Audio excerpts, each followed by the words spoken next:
ಸರ್ಕಾರ ಕೊಟ್ಟು ರೈತರಿಗೆ ಸಿಗಬೇಕು ಆ ಥರ ಒಂದು ವ್ಯವಸ್ಥೆ ಮಾಡ್ಕೊಳ್ಳಿ.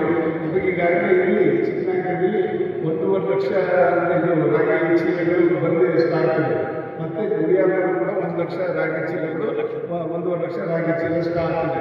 ಬೇಗ ತರಿಸ್ಕೊತಾರೆ. ನಿಮ್ಮ ಒತ್ತಡಗಳು ನೋಡಿಕೊಂಡು ರೈತರು ಎಷ್ಟು ಜನ ಬರ್ತಾರೆ ನೋಡ್ಕೊಂಡು ಇಮಿಡಿಯೇಟ್ ಇರ್ತಾರೆ. ಅದರಿಂದ ನಿಲ್ಲೋ ಕೆಲಸ ಆಗಬಾರ್ದು. ಅದು ಅದನ್ನು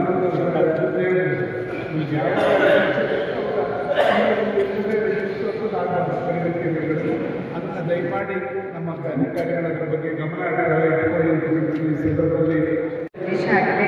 ಈಗಾಗಲೇ ನಿಯಮಗಳನ್ನೆಲ್ಲ ರೈತ ಸಂಘದ ಮುಖಂಡರು ಹೇಳಿದ್ದಾರೆ. ಸೊ ನಾನೆಲ್ಲ ರೈತರ ಹತ್ರ ಕೈ ಜೋಡಿಸ್ತೇನೆ. ಗುಣಮಟ್ಟದ ರಾಗಿನ ತಗೊಂಡ್ಬನ್ನಿ.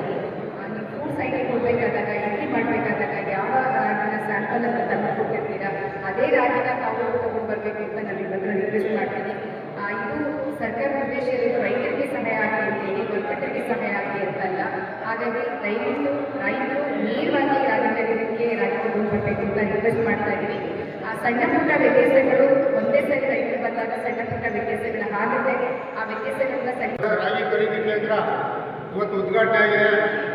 ಏನಪ್ಪ ಅಂದರೆ ಇವತ್ತು ಅಕ್ಟೋಬರ್, ನವೆಂಬರ್, ಡಿಸೆಂಬರ್ ತಿಂಗಳಲ್ಲಿ ನೋಂದಣಿ ಕಾರ್ಯಕ್ರಮ. ಆದರೆ ಇವತ್ತು ಫೆಬ್ರವರಿ 13ನೇ ತಾರೀಕು ಬಂದಿದೆ.